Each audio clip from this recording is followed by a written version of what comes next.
이은경 작가의 다정한 관찰자가 되기로 했다에는 한 에피소드가 등장한다.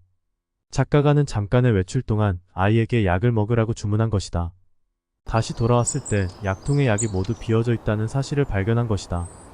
보름치의 약을 모두 삼켜버린 아이와 엄마는 황급히 약사를 찾아 나선다. 해당 구간을 읽으며 느끼는 바가 있었다. 아이의 건강을 위해 준비한 약이 때로는 건강을 위협할 수도 있지 않겠는가. 아무리 좋은 약도 복용량이 정해져 있다. 적을 양을 꾸준히 섭취하는 것이 중요하다. 그것이 부모가 아이에게 주는 도움과 크게 다르지 않다. 아이와 자전거를 타러 나갔다가 난관에 부딪혔다. 아이가 꽤 높은 턱을 만나 고군분투하고 있었다.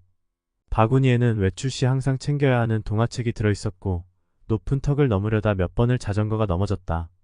자전거가 넘어지며 아이의 다리에도 척자는 상처가 났다. 가만히 서서 아이가 해결하는 모습을 지켜봤다. 두 손은 자유로웠다. 성큼성큼 다가가서 한 손으로 안장을 들어 올려주면 쉽게 해결될 문제였다. 아이는 잠시 도와주세요 라고 말했다.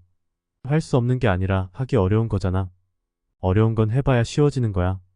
가만히 서서 기다려줬다. 가방이 바닥에 떨어지고 줍기를 반복했다. 다가가서 아이의 가방 정도를 들어주었다. 왼손으로 손잡이랑 브레이크를 잡고 오른손으로 안장을 잡고 들어 올려봐. 아이가 그렇게 했다. 그리고 자전거는 턱을 넘어섰다. 이런 식이다. 자전거뿐만 아니라 모든 상황에서 아버지가 해주는 것은 거기까지다. 가령 자전거를 구매하거나 보조바퀴를 붙여야 하는 불가능한 경우가 아니라면 뭐든 직접 하게 한다. 헬스 트레이너 선생님과 운동을 하다 보면 극한까지 운동량을 올리고 마지막 하나를 들어 올릴 때 손가락 하나로 도움을 준다. 가만 생각해봐도 그게 도움이다. 도와준다는 셈치고 들어 올리고 있는 바벨을 모두 들어주는 것이 도움이 아니다. 뭐든 도움은 단번에 커다란 도움이 아니다. 지켜보면서 가장 극한에 치달았을 때 성공을 할 수 있을 정도의 최소한만 주는 것이다. 트레이너 선생님은 이후 원리를 설명했다. 스티킹 포인트 바벨을 들어 올릴 수 없는 극한의 상태부터가 성장이다. 무하메드 알리가 팔굽혀펴기를 처음부터 세지 않고 고통이 느껴지는 순간부터 세는 이유도 비슷하다. 원리를 듣고 고개가 끄덕여졌다. 스티킹 포인트를 겨우 넘어서게 되면 다음에 스티킹 포인트는 한 단계 올라선다. 아이의 고통을 무조건 방관하는 것이 아니다. 아이가 해결할 때까지 기다려주고 항상 아이에게 그 원리를 설명한다. 아빠가 도와주면 혼자 할 수 있는 것들이 줄어들기 때문이야.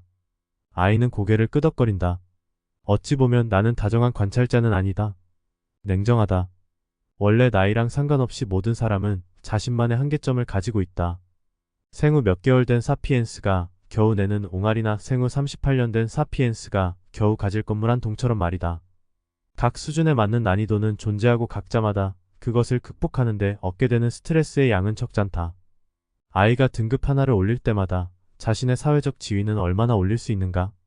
아이가 경쟁자 하나를 이길 때마다 자신은 비슷한 자와의 경쟁에서 우위에 위치할 수 있는가 살펴보면 아이가 처한 주관적 난이도에 대한 객관적 공감을 가질지 모른다.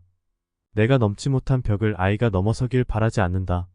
직접 겪고 자신이 생겼을 때 아이에게도 도전을 권장한다. 그렇지 않은가? 당장 아이에게 스마트폰을 쓰지 말라고 하면서 얼마나 많은 부모는 스마트폰에 눈을 떼지 못하는가?